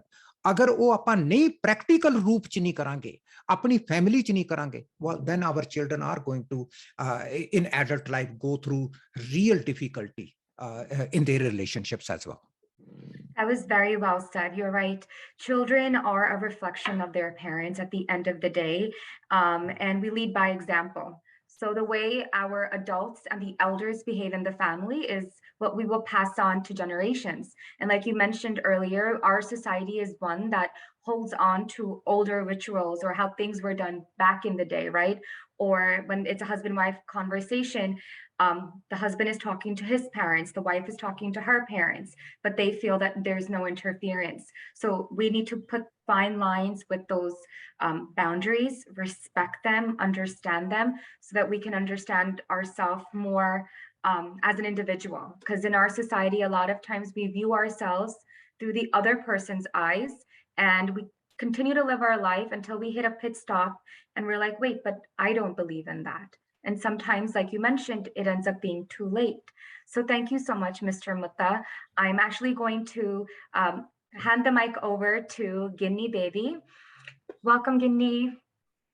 And just unmute yourself. There we go. Hi. So I wanted to ask you, following up after what Mr. Mutta said, how have you seen in your law practice these issues that he mentioned in terms of gender inequality within our community? Well, of course, there is a lot of disparity, and not only from because like Mr. Mutta said, like about the joint families, right? Because there is so much interference and they don't even realize that there is interference. They are the third parties once you get married, right? It is not about the husband and wife. It is about how the parents get treated by each gender. And the other thing is, it doesn't have to be when you join family. I have seen where parents are back in India and they still have a control over the families over here. Without getting into details, I had one case which I thought was very weird. This husband had made a list of what and how the day of the wife would start. And she's a working woman, like working not as much and making as much as the husband is making. You'll get up at this time, 6:30 a.m. you will do puja, and he writes who she is to do the puja for. She cannot choose her god. And this, you will cook twice, these dishes. Other 3 days you can cook anything what you want, but it has to be on the table at 8:30 a.m. Then you will call my mother. You at least have to talk to my mother twice, and you will be saying these things. You'll be respectful. And then the other thing which I saw the disparity was, like, he's saying that your parents would also call me and give me respect. They will talk to me like this. They will not use this word and use that word. So that is also, even if there is an interference with the families, but how they interfere is also a little bit different. This is what I have seen. So you have to give respect to my parents, wives, that is the written rule for the wife. And for the husband, he commands respect. Like, teri maan ne mainu phone karke eka enj kar de hain, and why did they say this word to me? Mm-hmm. Or why are they not calling my parents? They had a party at their home, but they didn't call my parents. Or they called them, but were not talking. Your Pua did not talk to my parents when they were at their place. So these kind of things also, come up.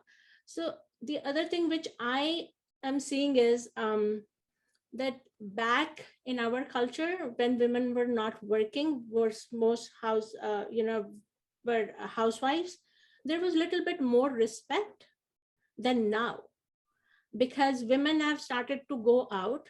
That does not mean that they have become feminist or anything, or they're like jhanda leke chal rahi hain. But the point is that there is so much you can do physically also. There are physical limitations also. So when you go out to work, that is an addition to what the society has also already given you a mold of role. Like, this is your role, but now you want to work, that will be in addition to that. So you still have to cook, clean, or do this and do that. If your husband is nice and is sharing those responsibilities, it is like he is doing your work, he is helping you. No, it is not. He's not helping you, he's doing his share of work, he's doing his part. So that is where it is, like, there is not a synchronization at this point. So even if a husband is working, okay, but I don't have to go and say thank you for helping me out. No, thank you for doing your part. That should be like that. And when you are growing up, like Mr. Mutta said, we have to let them know. One thing which stood out was when Mr. Mutta said, "Kudi jaake husband nu kendi hai ki aap chai loge," and he said, like, cha bana liya. So there also, there is this thing, there is a role characterization that women is always going to ask whether you want this or not. Why can't if he's making a chai, or if he's tired, why can't he say like, hey, I'm making tea, can I make it for you also? It does not come naturally to us. Of course there are men, of course there are changes, of course there are good people and good men. I'm not badgering anybody, but I'm just saying that there is so much, like, inbuilt in us. And now I've seen women, I see their credentials, because as a woman I can see everything what they own. It's like they're high end, but that thing does not go away. It is still, I have to do this for my husband, I did not do this for my husband. Sometimes women have called 911 also, and then they regret it. Like, if I had not done this, that was his reaction. My actions got this reaction from him. I did not do this from him. I talked bad from him. And so they try to save them later on, most of the time. Like, no, I don't want to. But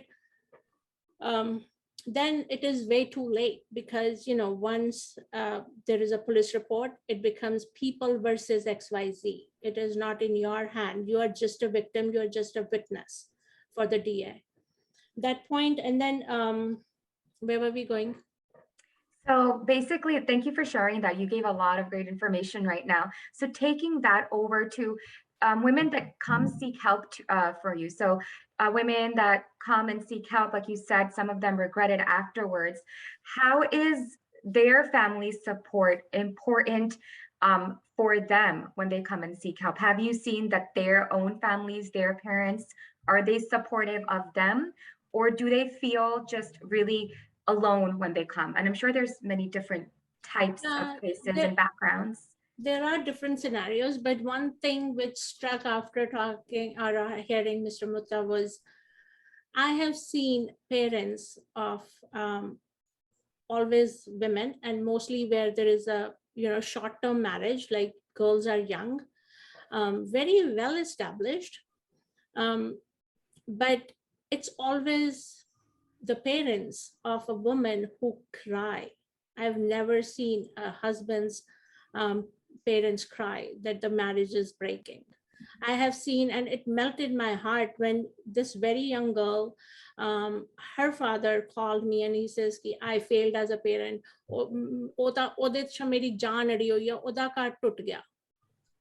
And he was crying on the phone. And that made me think, like, I've never seen a guy or boy's parent call me and say like, oh, mere putter da ghar tut gaya, I'm so heartbroken.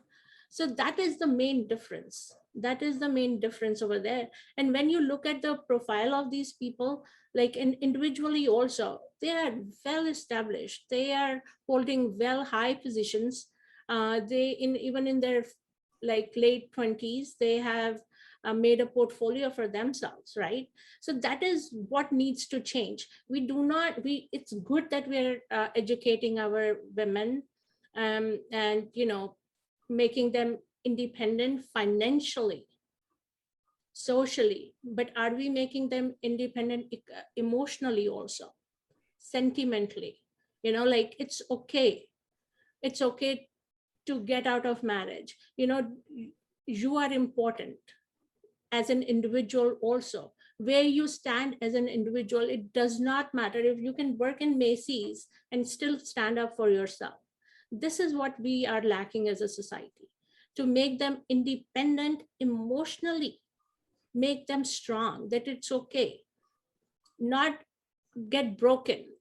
How the society perceives you does not really matter at this point, because it always comes how society perceives you for a woman, not for a man.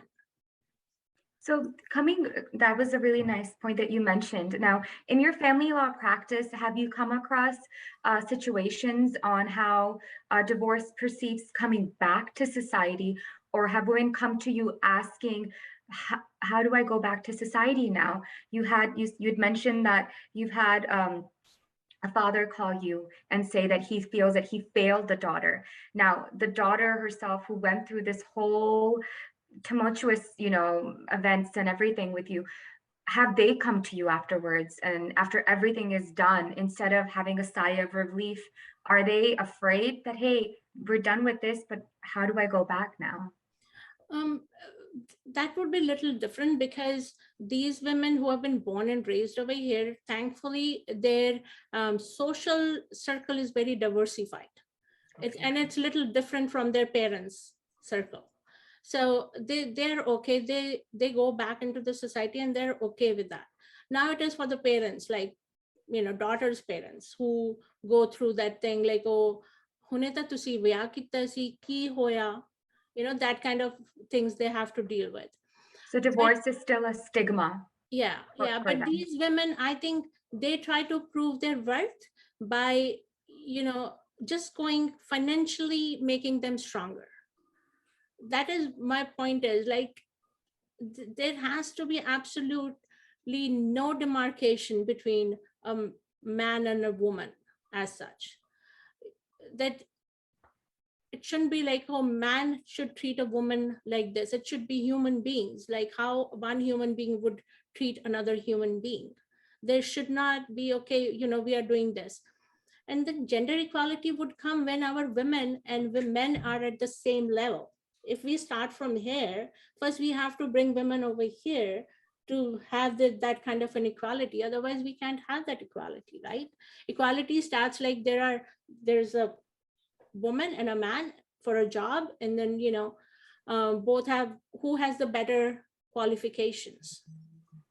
So I see that women are not there at this point. And your second point was about going back to the society. That I have seen where it's a kind of a long-term marriage, where they have gone as a couple out there in the society. They know them as Mr. and Mrs. XYZ. Right now there is a divorce. First of all, everybody will be very curious why there is a divorce, and they feel that now I'm going through divorce, I have to feel certain kind of emotions. They have to meet that mark which the society has created for them. Like,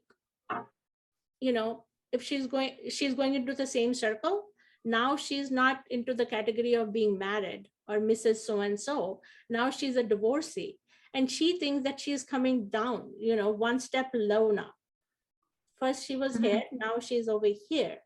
And they feel that how would they go back, which party they should go to first, whether they could smile or whether they have to say like, oh, I've gone through so much. They just can't say like, hey, you know what, I'm okay with my life. It happened, I'm sorry that it happened, it shouldn't have happened, but it happened and I'm back. I have a life also. as an individual, as a person, and I'm back. So for them to understand that marriage is a part of their life and not their full definition, they define their own selves. Now, you mentioned, and we touched upon divorce stigma, and I wanted to actually bring it back to Mr. Mutta. We touched upon this slightly as well within the community that you're helping, but how have you seen women deal with this within your community, with divorce being a stigma for them? And have you worked through relationships that you felt that either separating was the best option for both of them? Yes, a couple of things I just wanted to mention. One of the things that we do is to build the self-esteem of a woman, because she's been battered, not only within the relationship, but also around her own social support. There is a badgering being done against her. Tussi kuch kar lende, inni kali kyun karni si? Why did you rush into this? That kind of a thing. So she's constantly feeling her self-esteem being eroded. So we have a program where we build her self-esteem. We make sure that she is capable of making her own decisions, because the constant criticism erodes her ability to make certain key decisions. So she doubts herself. Am I doing the right thing? Am I doing the right thing? That kind of thing. So that's one. The second is a bigger part that I wanted to discuss with the listeners. We have two major issues in our community. One is second generation trauma, and the third thing is how is the community dealing with internalized racism? Which, if you combine the second generation trauma and internalized racism together, so you will notice that after the British left, they left us with a development of a colonized personality in India. So we have been masters in terms of adopting English is a better language than Hindi, Punjabi, Bengali, this. White skin is better than brown skin, black skin, dark skin, this skin. The colonized personality enhanced our ability to exaggerate conflicts and differences, and so it was strengthened. Caste system was strengthened, rituals were strengthened, religions were strengthened, conflicts were strengthened. And then the question became, is that now when we look at in 2021, what is the personality of a free Indian in Indian subcontinent? What is that free personality that we have? We have none. Very few thinkers in India have actually commented on the ability of the British to perpetuate their legacy through the existing systems that permeate in India. Whether this was the civil services, the police systems, the military systems, the VIP culture that it has developed, everything that the British did, they left it, we adopted it, and now we started to be the brown oppressors against our own oppressed people. I think we need to look at it in terms of socio-cultural impact. What does it do to our own institutions? At one time in India, we were the leaders in the world in terms of universities. And we have examples of Takshila and there. Then we had the most educated people before British came in terms of our own school systems that we had. The systems where every village had to have a school, and which was contributed by the village in terms of the guru and the shishya kind of system, and that has been eroded. So it comes to a point now that when we talk about that we need to create equality, it seems like in India, and in our diaspora in America and in Canada, the Indian the communities, we are having difficulty penetrating the ideology of equality, even though it were like we had matrilineal cultures in Maharashtra where women owned land and men were married into the women's folk.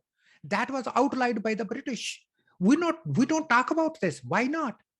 Where did we buy into that India was homogeneous and patriarchy was the sole thing? No, it wasn't true. It's not true. So, in order for us to understand the legacy of colonialism, we need to understand how much damage it has done to our socio-cultural systems. One of this legacy is around internalized racism and second generation trauma, where the British simply said, your rituals and traditions are great, keep following them. And we have blindly accepted them as good. Dowry is one such example. Caste is one such example. We keep on following these traditions without any rhyme and reason. And even most educated people are following them. That's the most pathetic situation. Even in Canada, people are following dowry. I don't know about America because I only visit occasionally. But in Canada, here, people are giving cars to their daughters as a dowry. Like, what is this? How do we then change the system that Giniji was talking about? What values are we going to create in a house, in a society where we are saying, are we actually saying that our daughters are not worth it? So we are going to make their worth by giving them a car. So now a car plus a daughter, here, please take it. Now we're going to give you. Is this the system we are setting? I think there is not uproar in our community against this, that this is demeaning, that I am devaluing my own daughter by saying, oh, ਤੁਸੀਂ ਮੁੰਡੇ ਵਾਲੇ ਹੋ, please ਆ ਕਾਰ ਲੈ ਲਓ, ਹਾਂ ਜੀ ਅਸੀਂ ਤੁਹਾਨੂੰ ਦਵਾਂਗੇ ਜੀ, ਤੁਸੀਂ ਦੱਸੋ ਕਿਹੋ ਜਿਹਾ ਵਿਆਹ ਕਰਨਾ, ਤੁਸੀਂ ਗੋਲਡ ਲੈਣਾ ਸੀ ਤੁਹਾਨੂੰ ਗੋਲਡ ਦੇ ਦਿੰਨੇ ਆ, ਅਸੀਂ ਤਾਂ 50,000 ਕੁੜੀ ਨੂੰ ਦੇਣਾ ਹੀ ਦੇਣਾ, ਤੁਸੀਂ ਦੱਸੋ ਕਿਵੇਂ ਲੈਣਾ. Like, what is this? Are you selling your daughter? But they're not getting angry at it. Why? Because I think the deep down is that we have bought into somehow this system that the British forced onto us, that accept your traditions and rituals, that they are very nice, thoda bada vadiya culture a, tusi enu follow karo. Keep following. So we followed caste system as well. Constitution of India outlaws caste system, but practice de vich asi onu follow karte hain. Right? I think that we need to really, through this webinar, one thing I want to do is, are fathers getting up in arms about it or not? Do they not value their daughters? Agar oh fathers are they not valuing their daughters? That's my question to them. Are they not valuing their sisters, their mothers? So why are they not angry that we are not creating a level playing field in our society, that we have a difficulty and acknowledge? The first change can only come if we acknowledge. Agar asi acknowledge hi nahi karna कि सानू कोई problem आ, then of course this will continue for another 100 years, and then some upheaval will happen in his civilization, which often happens because if you keep ignoring, there comes a time when the blast will happen. And that will bound to happen if people don't realize that it's time to change, that we need to raise our boys differently, that we need to accept our women as equal to men. That's my kind of take on it, Betty. That was very, very well said. You're right, change begins with ourselves. And you both had mentioned that many people that come seek help that you've come across, they acknowledge, they understand that there is a need for change, but understanding and then taking action about it is two separate things. Because a lot of times we let society suppress us because we view ourselves through, and we talked about this last webinar, is log kya kahenge, right? And we're set in our ways. So change always starts within ourselves. And it's kind of like we preach seva, we preach volunteering, but we don't understand the simple fact is that we can go out and volunteer as much as we want, but charity begins at home, right? We have to start from ourselves and lead by example. Thank you so much for sharing that. I'm going to bring the conversation back to Guinea. And Guinea, what I wanted to ask you now was, just wanted to kind of switch over a little to talking about abuse. So there's different types of abuse that do exist, right? From gender inequality, society, leading to abuse. So with abuse, it can be verbal, emotional, physical, financial, and both of you kind of touched upon these very lightly. Now, would you be able to kind of just give us a brief overview of understanding abuse and its different forms? Yes, I will. I want to start with a conversation which I just had with my paralegal yesterday. She is of Mexican descent. So I was just talking that I'm going to have the seminar. And the first thing when, because I have mostly South Asian, lot of clients, 80%. So she said, like, isn't it like in your culture, men do not respect women like just like that, and I was taken aback, like this is how we are perceived, because she sees so much, right? She says, like, if in my culture a man touches a woman or hits her, other Mexican guys would come and bash him up, the brothers, and this and that. But I've seen that, from the cases when somebody comes over here, the mother says, like, oh, it's okay, try to adjust, it's okay, men are like this, with time he will get better. He's not used to being married, he's not used to being responsible, so this is just an outburst at this point, just try to. So yes, there are different kind of abuses, and sometimes what irks me or what I see is that women are not even able to recognize that they are abused. For them, abuse is if they're beaten black and blue, or if it really pains, or if they have bruises, right? So if I start an interview with somebody I think is a potentially a victim of domestic violence, or do not start with questions. I will always try to be friends with them, talk to them so that they open up with me. And this is what happens, right? Like I'll say, like, okay, so what happened? Oh my God, he did this. All right. Uh-huh. So you have to have your guards on, because if you say something to them, they will back off. If they will think that, oh my God, it's going to get out of my hands if I tell her all this, what has happened. So what they will say is like, okay, did he hit you? No, he never hit me. Did he abuse you? No, he didn't abuse me. So did he pull your hair? And then later on they will say, like, yeah, he slapped me, or yes, he pulls my hair, or he calls me, I'm sorry, I'm going to say that, b pan wali gali, right? Or this is, all men do that kind of thing, right? Or yeah, I have to tell him when I buy something, even if she's earning, who has the control over the bank accounts? He has the control over the bank accounts, right? Which is fine. But they said, like, why are you not saying this hitting to be a domestic violence? She says, because I was not bruised. I didn't had any bruises. I didn't tell anybody. So what you have to understand is the domestic violence, how the family law or the law sees is preponderance of evidence. The law knows that the domestic violence happens behind the closed doors, right? It happens in a setting where there are no cameras, there would not be any witnesses, there is no recording going on. So they know. So it is like, he says, she says. If she says that it happened, more than likely it happened. So do not worry about it. Come out and tell, not just to get a legal help, just like everybody we are touching, that to have that self-respect, that it's not okay.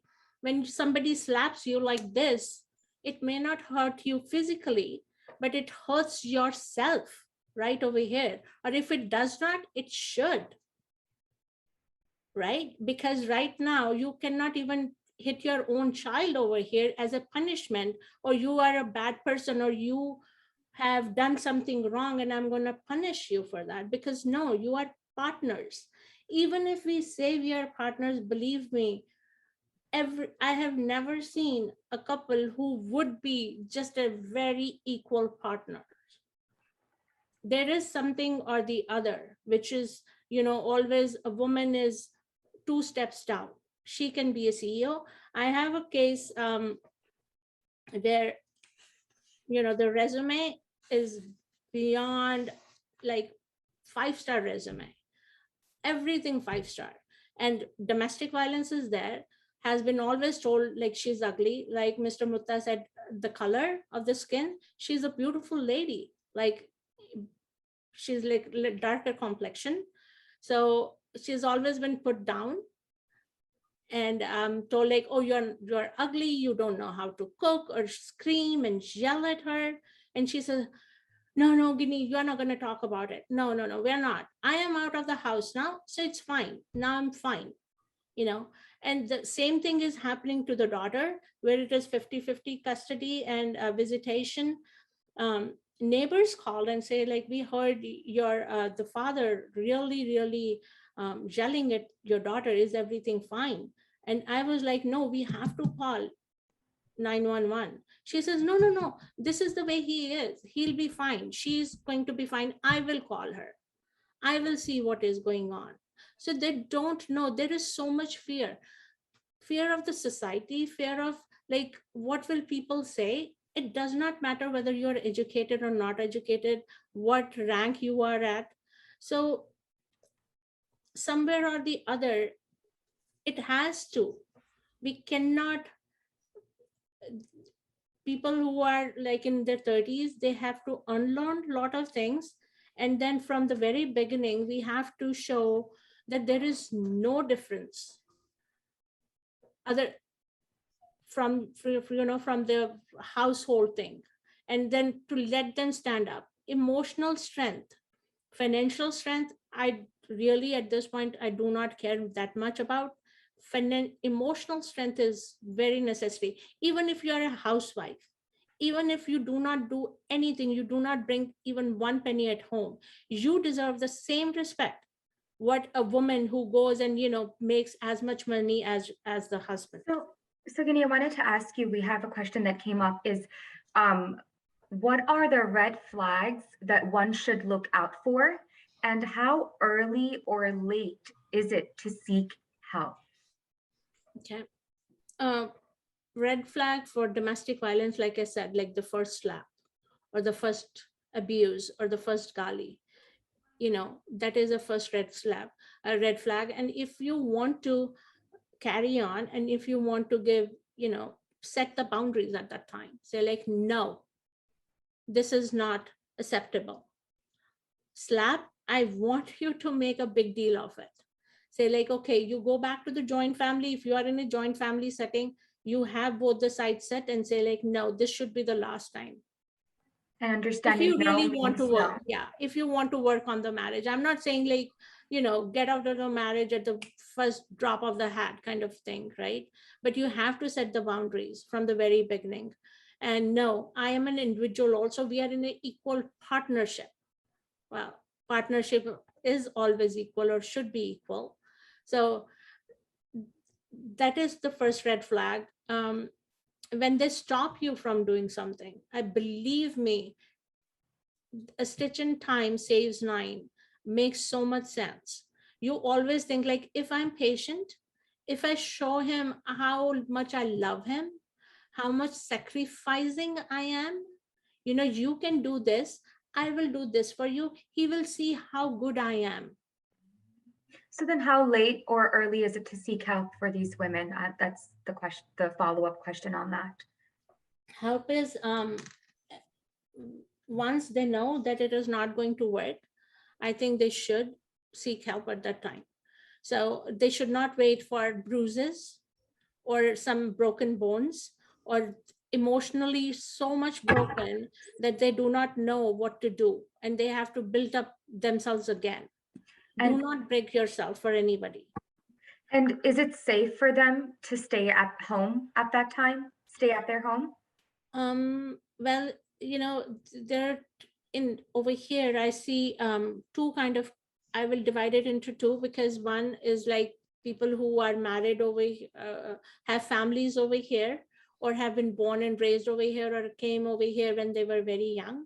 And then there are ones who have just migrated from India and they don't know. New country, new people, no family, don't know what to do, immigration status, financial status, and if they have kids, what will happen to my kids? And the fear, they do not know how to distinguish between fear and respect, where it's okay to respect others, but not out of fear. That's very So well said. yeah, so the first is women who come from India or who are like immigrants in, if we can define them as immigrants, right? For them, it becomes much more difficult because they do not have any family to go to. So there are two ways to go. Either they can be still in that house, and if they call 911, they say like, no, I'm not going to go out of the house. Tell them to leave. They should go out of the house, and I should have the temporary possession of the house because I do not have any other place to go.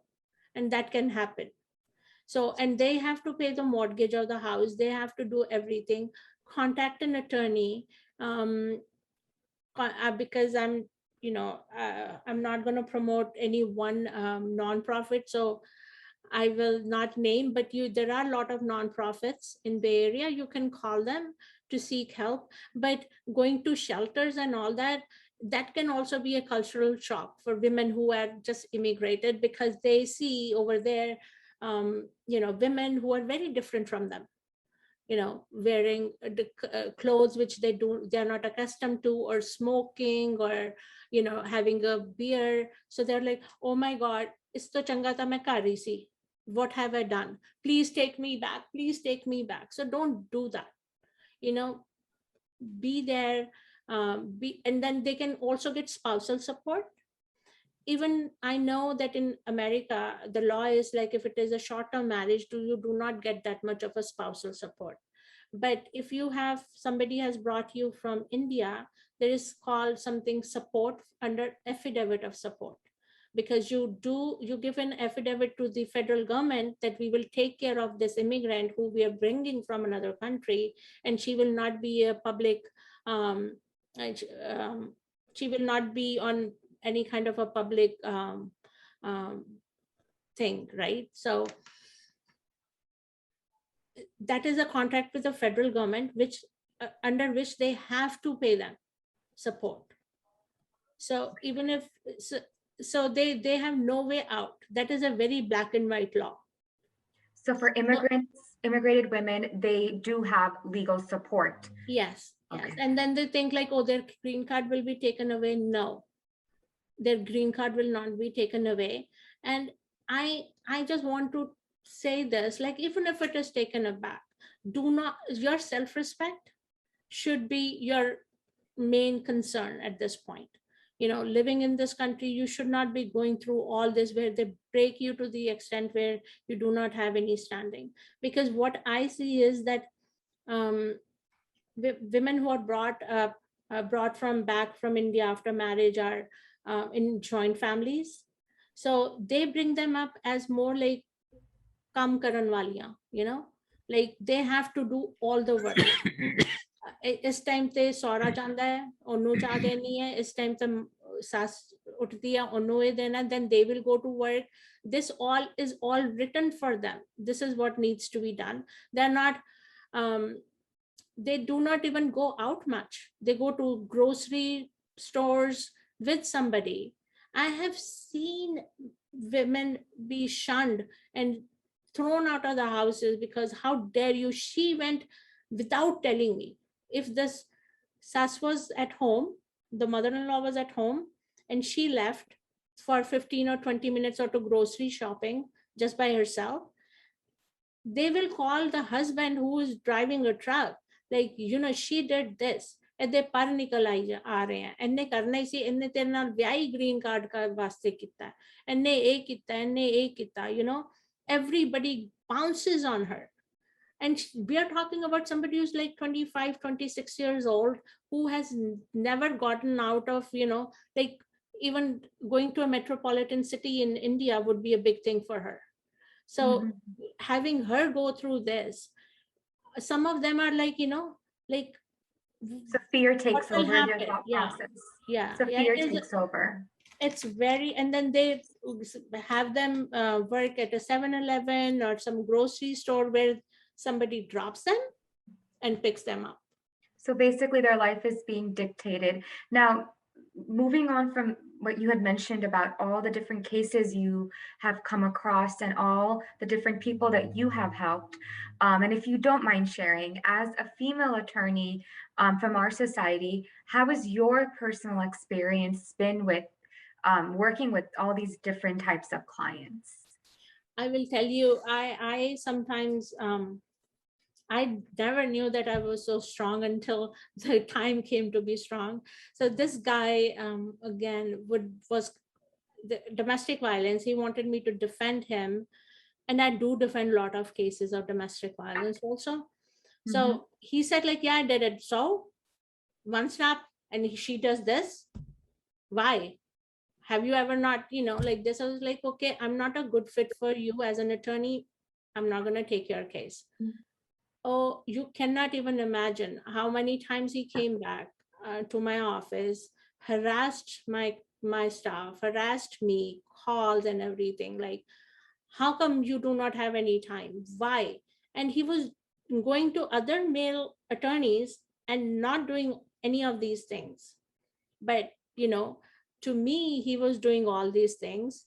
And some of the people, like the husbands, they have also tried to harass me or have somebody contact me. How do you react or deal with it when you are put in that situation? I do not care. No, I do care in the sense, like, of course, I'm not, like Baba Ji Guru Nanak Dev Ji ne kiha si ki ਉਹ ਚੀਜ਼ ਹੀ ਨਹੀਂ ਤੁਹਾਡੇ ਕੋਲ ਹੋਣੀ ਚਾਹੀਦੀ ਜਿਸ ਤੇ ਤੁਹਾਨੂੰ ਡਰ ਲੱਗੇ, right? When there is nothing which belongs to me really, or I don't go after something, why would I be fearful? Like, what will happen? मरना तो सबने ही एक दिन, कोई आज मरेगा कोई कल मरेगा. So I'm not. But there have been, this guy he made my life hell. One of them, where the judges and everybody, police was asking me to take restraining order. He would say tere टुकड़े टुकड़े करके मैं court के बाहर लगा दूंगा, इत्थे लगा दूंगा. I had gotten a restraining order for the wife and the kids against him, and he would be saying this. And it's one thing is like, it's very easy to say to a woman about her character, right? To shush her up is the main thing. Ki ye to hai hi aisi, she has links with judges. That is why she got this or that, right? So they do a lot of stuff which they try to shame you for your So work. basically, women are treated differently in a professional setting within our community, and you yourself have experienced that as well. Of course, there is a lot of respect, of course, but yes, some of the people, they cannot see you in there. Like somebody got hold of my phone number, of course, the cell number, and he would say like, why you have to be strong? Why can you stand up? And why you have to do this? And why? And like yelling at me on a Friday. And of course, at that time I was a little scared, but that would be, even if I was a man, I would be scared, right? Like if somebody is like yelling and screaming and doing all that to you. So, but they do not want you to stand up also for calling them out. so bringing that back to domestic violence within a home and violence or inequality within the workplace, I want to actually bring it back to Mr. Mutta now. Any thoughts or any experiences that you have come across during your practice? You're mute right now, Mr. Mutta. Thank you. In Canada, ਅਸੀਂ ਕੀ ਕਰਦੇ ਹਾਂ ਕਿ ਸਾਡੇ ਕੋਲੇ ਕੁਝ ਹੋਰ ਵੀ examples ਹੈਗੀਆਂ, ਜਿਵੇਂ ਰਿਚੁਅਲ ਅਬਿਊਜ਼. ਅਸੀਂ ਮਤਲਬ ਕਿ ਜੱਜਿਸ ਨੂੰ ਇਹ ਵੀ ਐਕਸਪਲੇਨ ਕੀਤਾ ਕਿ ਕਈ ਵਾਰੀ ਔਰਤਾਂ ਬਹੁਤ ਡਰ ਜਾਂਦੀਆਂ ਜਦੋਂ ਉਹਨਾਂ ਦੇ ਇਨ-ਲਾਜ਼ ਉਹਨਾਂ ਤੇ ਜਾਦੂ ਟੂਣਾ ਕਰਦੇ ਆ. ਸੋ ਇਹ ਵੀ ਇੱਕ ਅਬਿਊਜ਼ ਉਹਨਾਂ ਨੇ ਸਾਡੇ ਕੈਨੇਡੀਅਨ ਸਿਸਟਮ 'ਚ ਰੈਕਗਨਾਈਜ਼ ਕੀਤੀ ਆ ਬਈ ਉਹਨੂੰ ਅਸੀਂ ਰਿਚੁਅਲ ਅਬਿਊਜ਼ ਕਹਿੰਦੇ ਆ ਵੀ ਜਾਦੂ ਟੂਣਾ ਕਰਨਾ, ਰਾਈਟ। ਇੱਕ ਇਹ ਵੀ ਇੱਕ ਸਪਿਰਿਚੁਅਲ ਅਬਿਊਜ਼ ਵੀ ਰੈਕਗਨਾਈਜ਼ ਕੀਤੀ ਕਿ ਇੱਕ ਕੇਸ ਸਾਡੇ ਕੋਲੇ ਆਇਆ ਸੀ ਜਿਹਦੇ ਵਿੱਚ ਜਿਹੜੀ ਔਰਤ ਸੀ ਉਹ ਇੱਕ ਡਿਫਰੈਂਟ ਸਿੱਖ ਫੇਥ ਨੂੰ ਸਿੱਖ ਡਿਨੋਮੀਨੇਸ਼ਨ ਨੂੰ ਬਿਲੀਵ ਕਰਦੀ ਸੀ ਤੇ ਹਸਬੈਂਡ ਇੱਕ ਵਿਦਨ ਸਿੱਖਿਜ਼ਮ ਇੱਕ ਡਿਫਰੈਂਟ ਡਿਨੋਮੀਨੇਸ਼ਨ ਨੂੰ ਕਰਦਾ ਸੀ ਤੇ ਉਹ ਜਿਹੜੀ ਉਹਦੀ ਇਨਲਾਸ ਦੀ ਫੈਮਿਲੀ ਸੀ ਉਹ ਉਹਨੂੰ ਆਪਣੇ ਜਿਹੜੇ ਉਹ ਜਿਸ ਨੂੰ ਉਹ ਮੰਨਦੀ ਸੀਗੀ ਉੱਥੇ ਉਹਨੂੰ ਜਾਣ ਨਹੀਂ ਸੀ ਦਿੰਦੀ। And then we had to kind of educate the system ਕਿ ਵਿਦਿਨ ਜਿਵੇਂ ਕ੍ਰਿਸਚੀਅਨਿਟੀ ਦੇ ਵਿੱਚ ਬਹੁਤ ਸਾਰੀਆਂ ਡਿਨੋਮੀਨੇਸ਼ਨਸ ਆ, ਇਸੇ ਤਰ੍ਹਾਂ ਹੀ ਸਿੱਖਿਜ਼ਮ 'ਚ ਵੀ ਡਿਨੋਮੀਨੇਸ਼ਨਸ ਆ ਤੇ ਇਹਦੇ 'ਚ ਇੱਕ ਸਪਿਰਿਚੁਅਲ ਅਬਿਊਜ਼ ਵੀ ਕਾਊਂਟ ਹੋਣੀ ਚਾਹੀਦੀ ਆ ਇਸ ਕੇਸ ਦੇ ਵਿੱਚ, ਕਿਉਂਕਿ ਇਹ ਐਕਚੁਅਲੀ ਉਹਨੂੰ ਕਹਿੰਦੇ ਆ ਵੀ ਤੂੰ ਉੱਥੇ ਨਹੀਂ ਜਾ ਸਕਦੀ। ਸੋ ਐਂਡ ਉਹਦੇ ਨਾਲ ਇਹਨੂੰ ਮੈਂਟਲੀ ਸਟਰੈਸ ਹੋ ਰਿਹਾ ਤੇ ਇਹਦੀ ਮੈਂਟਲ ਸਟਰੈਸ ਨੂੰ ਉਹ ਕਹਿ ਰਹੇ ਆ ਵੀ ਸ਼ੀ ਇਜ਼ ਅਨਫਿਟ, ਇਹਨਾਂ ਨੇ ਝੂਠ ਬੋਲਿਆ, ਇਹ ਤਾਂ ਪਹਿਲਾਂ ਹੀ ਪਾਗਲ ਸੀਗੀ, that kind of a thing. ਤੇ ਇੱਕ ਫਾਈਨਲ ਇੱਕ ਹੋਰ ਚੀਜ਼ ਅਸੀਂ ਜਾਣੀ ਕੈਨੇਡੀਅਨ ਜੱਜਿਸ ਨੂੰ ਕਿਹਾ ਕਿ ਸਾਡੀਆਂ ਔਰਤਾਂ ਨੂੰ ਕਮਿਊਨਿਟੀ ਦੇ ਵਿੱਚ ਕਈ ਵਾਰੀ ਕਈ ਇਨ-ਲਾਜ਼ ਇਹ ਯੂਜ਼ ਕਰਦੇ ਆ ਕਿ ਤੂੰ ਨਾ ਟੈਂਪਰੇਰੀਲੀ ਸੈਪਰੇਸ਼ਨ ਲੈ ਲਾ ਤੇ ਤੂੰ ਅਨਇੰਪਲੋਇਮੈਂਟ ਤੇ ਅਪਲਾਈ ਕਰ ਦੇ, ਜਾਂ ਤੂੰ ਵੈਲਫੇਅਰ ਲਈ ਅਪਲਾਈ ਕਰਦੇ, ਜਾਂ ਕੋਈ ਹੋਰ ਸੋਸ਼ਲ ਅਸਿਸਟੈਂਸ ਬੈਨੀਫਿਟਸ ਜਿਹੜੇ ਗੌਰਮੈਂਟ ਦੇ ਹੁੰਦੇ ਉਹਨੂੰ ਅਪਲਾਈ ਕਰਦੇ। ਉਸ ਨੂੰ ਅਸੀਂ ਸਿਸਟਮਸ ਅਬਿਊਜ਼ ਦਾ ਨਾਂ ਲਿੱਤਾ ਤੇ ਤਾਂ ਕਿ ਉਹ ਇੱਕ ਵਾਰੀ ਜਦੋਂ ਅਪਲਾਈ ਕਰ ਦਿੰਦੀ ਆ ਝੂਠ ਬੋਲ ਕੇ ਤਾਂ ਫਿਰ ਉਹ ਉਸ ਨੂੰ ਕਹਿੰਦੇ ਆ ਵੀ ਅਸੀਂ ਤਾਂ ਹੁਣ ਗੌਰਮੈਂਟ ਨੂੰ ਦੱਸ ਦਾਂਗੇ ਜੇ ਤੂੰ ਆਹ ਨਾ ਕੀਤਾ ਵੀ ਤੂੰ ਤਾਂ ਆਹ 1 ਸਾਲ ਦੇ ਬੈਨੀਫਿਟਸ ਲਿੱਤੇ ਸੀ, ਤੈਨੂੰ ਤਾਂ ਡਿਪੋਰਟ ਕਰ ਦੇਣਗੇ ਉਹ, ਕਿਉਂਕਿ ਤੂੰ ਤਾਂ ਹਜੇ ਇਮੀਗ੍ਰੈਂਟ ਆ। ਸੋ ਉਸ ਤਰੀਕੇ ਨਾਲ ਅਸੀਂ ਫਿਰ ਪ੍ਰੀਐਂਪਟ ਕਰਕੇ ਕਰਾਊਨ ਦੇ ਨਾਲ, ਸਾਡੇ ਇੱਥੇ ਕਰਾਊਨ ਕਹਿੰਦੇ ਆ, ਮੇਰੇ ਖਿਆਲ 'ਚ ਉੱਥੇ DA ਕਹਿੰਦੇ ਆ ਅਮਰੀਕਾ 'ਚ, ਉਹਨੂੰ ਜਾ ਕੇ ਸਾਨੂੰ ਦੱਸਣਾ ਪੈਂਦਾ ਸੀ, ਉਹਨਾਂ ਨੂੰ ਸਮਝਾਉਣਾ ਪੈਂਦਾ ਸੀਗਾ ਕਿ this is what the in-laws have done to her. Yes, she has taken this thing, but it wasn't her intention. ਤੇ ਤੁਸੀਂ ਦੱਸੋ ਵੀ ਜੇ ਇਹਨੇ ਵਾਪਸ ਕਰਨੇ ਆ ਤਾਂ we are willing to give back, but this is what has happened. ਤੇ ਫਿਰ it is coffee long complicated process ਹੁੰਦਾ ਕਿਉਂਕਿ ਗੌਰਮੈਂਟ ਨੂੰ ਫਿਰ ਪੈਸੇ ਵਾਪਸ ਦੇਣੇ ਪੈਂਦੇ ਆ, ਫਿਰ ਉਹਨਾਂ ਤੇ ਚਾਰजेस ਲੱਗਦੇ ਆ, ਕੋ this is also systems abuse. So ਆ 3 ਚੀਜ਼ਾਂ ਸਾਡੇ ਇੱਥੇ ਹੋਰ ਹੁੰਦੀਆਂ ਸੀ ਜਿਹੜੀਆਂ ਕਿ ਵਿਦਿਨ ਪਾਰਟਿਕੂਲਰਲੀ ਆਪਣੇ ਸਾਨੂੰ ਕੇਸਿਸ ਦੇਖਣ ਨੂੰ ਆਏ ਤਾਂ ਵੀ ਹੈਡ ਟੂ ਐਜੂਕੇਟ, ਕਿਉਂਕਿ ਇਹ ਚੀਜ਼ਾਂ ਵਰਨਟ ਵੈਰੀ ਨਾਰਮਲ ਇਨ ਦੀ ਨਾਰਮਲ ਡੋਮੈਸਟਿਕ ਵਾਇਲੈਂਸ ਸਿਚੁਏਸ਼ਨ। ਸੋ ਇੱਕ ਤਾਂ ਇਹ ਸੀਗਾ। ਸੈਕੰਡ ਚੀਜ਼ ਮੇਰਾ ਖਿਆਲ 'ਚ ਗਿੰਨੀ ਜੀ ਨੇ ਬਹੁਤ ਵਧੀਆ ਕਿਹਾ ਕਿ ਆਪਾਂ ਨੂੰ ਐਜੂਕੇਟ ਕਰਨਾ ਚਾਹੀਦਾ।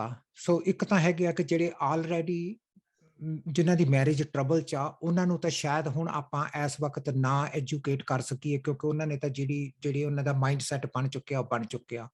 ਪਰ ਵਿਦਿਨ ਦਾ ਕਮਿਊਨਿਟੀ ਮੇਰਾ ਖਿਆਲ 'ਚ ਇਹ ਆਪਣੀ ਮੋਰਲ ਰਿਸਪੌਂਸਿਬਿਲਿਟੀ ਆ ਕਿ ਜਿਹੜੇ ਬੱਚੇ ਆਪਣੇ ਵੱਡੇ ਹੋ ਰਹੇ ਆ, ਐਟਲੀਸਟ ਅਸੀਂ ਉਹਨਾਂ ਨੂੰ ਇੱਕ ਡੈਮੋਕ੍ਰੈਟਿਕ ਸੁਸਾਇਟੀ ਤੇ ਇੱਕ ਇਕੁਐਲਿਟੀ ਤੇ ਐਕੁਇਟੀ ਤੇ ਇੱਕ ਇਹੋ ਜਿਹੀਆਂ ਚੀਜ਼ਾਂ ਜਿਹੜੀਆਂ ਸਾਡੇ ਸਾਹਮਣੇ ਆ ਉਹਦੇ ਬਾਰੇ ਅਸੀਂ ਜ਼ਰੂਰ ਉਹਨਾਂ ਨੂੰ ਅਸੀਂ ਜਾਣੂ ਕਰਵਾਈਏ ਤੇ ਉਹਨਾਂ ਨੂੰ ਅਸੀਂ ਕਹੀਏ ਵੀ look you have to treat woman with respect. ਪਰ ਉਹਦੀ ਮੇਰਾ ਜਿੱਥੇ ਤੱਕ ਖਿਆਲ ਹੈ, ਜਿੰਨਾ ਤੱਕ ਮੈਂ ਦੇਖਿਆ ਕਿ ਜਦ ਤੱਕ ਆਪਾਂ ਘਰੋਂ ਨਹੀਂ ਨਾ ਸ਼ੁਰੂ ਕਰਦੇ, ਆਪਣੀ ਈਚ ਵਨ ਆਫ ਅਸ ਘਰ 'ਚ ਨਹੀਂ ਆਪਾਂ ਇਕੁਐਲਿਟੀ ਕਰਦੇ, ਉਦੋਂ ਤੱਕ ਮੇਰਾ ਖਿਆਲ 'ਚ ਜਿਹੜੇ ਆਊਟਵਰਲਡ ਲੈਕਚਰਸ ਆ ਦੇ ਬਿਕਮ ਮੀਨਿੰਗਲੈਸ।